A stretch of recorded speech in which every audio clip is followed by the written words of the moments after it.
The NDA. Right. Yeah. Good points. Great question, right? A lot of the work that I did at McKinsey isn't stuff that I would necessarily want to share. They play their cards real close to their chest.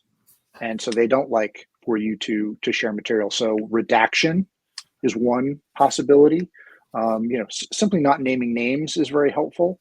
And on the other hand, and I'll jump in here, the work, whatever the NDA that you sign, whatever the work is, like, it's your work, and you need to be able to communicate it to people in order to potentially get your next job. So in my entire career, which is 25 plus years, I've never had anyone come after me, some company that says, yeah, hey, you signed an NDA and you should never have shown this work. For the most part, the work is previous, and it just doesn't matter as much in the market. So, but it's a decision that you have to make for yourself. I think that companies, based on what we've seen in the layoffs, maybe don't care very much about you as an individual. No, they don't. In their company. They're like, well, you're not working here anymore. It's like, okay, well, employee number 7829. Yeah. You're out. So maybe I shouldn't care too much about whatever NDA I signed or not. And again, no one's coming after you. No one's ever come after me. No one's ever mentioned it. It's just never been a thing. But it is an individual decision. So redaction, just covering up names, covering up anything that would be identifiable is one option. Not caring is a second option. Or until you're sued, then you might care.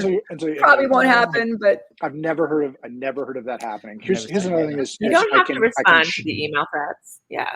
That's right. Well, but like you can show but not share, right? So if there's a piece that I did at McKinsey, I would show it, right, in the context of a meeting, but I wouldn't send you the PDF or put it online. So there's a lot of different options that you can do to get around that.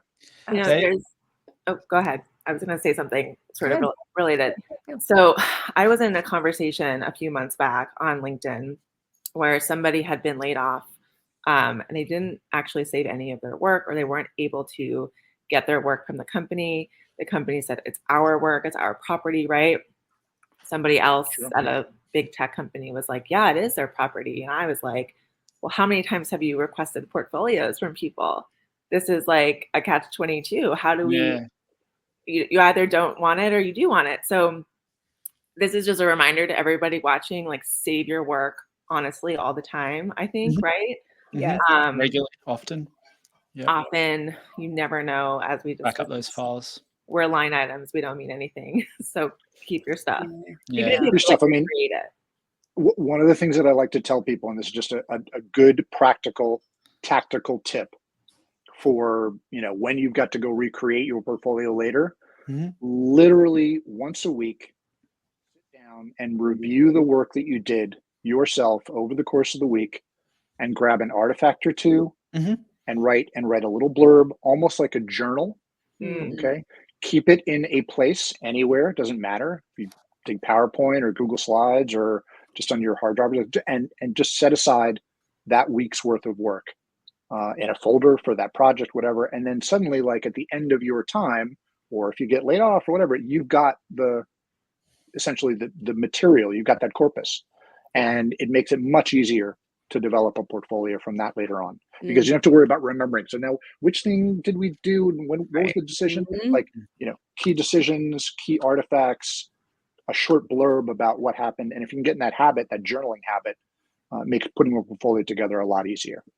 I love that idea, Dave, especially since I feel like so many people I reach out to might be like, oh, hey, I'm really interested in your job, but my portfolio is not ready. It's going to take me a couple months. By then, the job's going to be gone. Yeah. And I feel like making a portfolio or even adding a new case study is like the bane of every designer's existence. So why not make it easy on yourself? Yeah. Maybe it's even scheduling in, like, okay, every Friday at 4:00, this is what I do. Like I journal my experience. I take a couple screenshots. I put that in there. It's just like good hygiene. Yeah. You could do voiceovers, video too. 100%. I think someone mentioned that in the comments too, like a little video, whatever makes it easier for you to grab that material and just, sort of set it aside. I think that's a great option. Yeah. I wanted to ask real quick, Dave, just on that flip side, like redacting work, stripping things down, you still want to display it. You don't want to come under fire. by that company.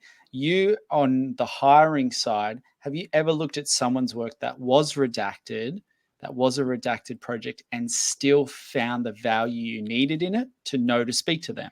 You did, right? Yeah. Yeah, So, absolutely. Right. Like I've looked at redacted material, and although I like it less because it's redacted and it is, if you're covering up the logo, it's like you're sort of mucking with the design in a way.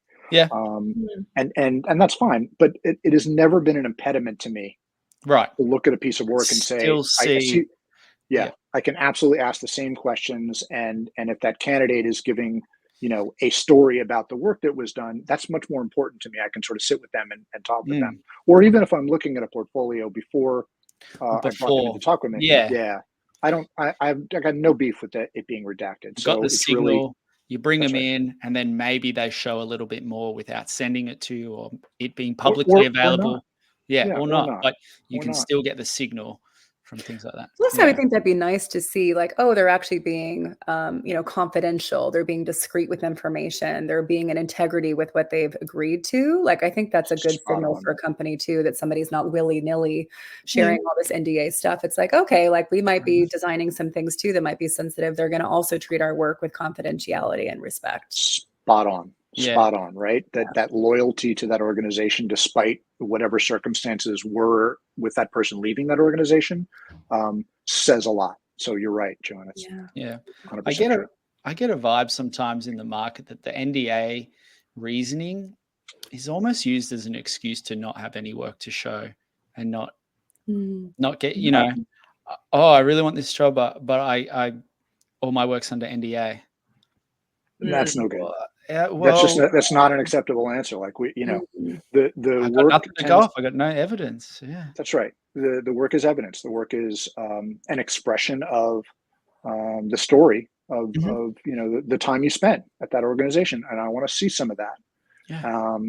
So it's sort of like you have no work to show me is just not an acceptable answer. It sort of would be a turnoff for me as a hiring manager. I would say, thank you. Appreciate you, but you got to be able to give me something.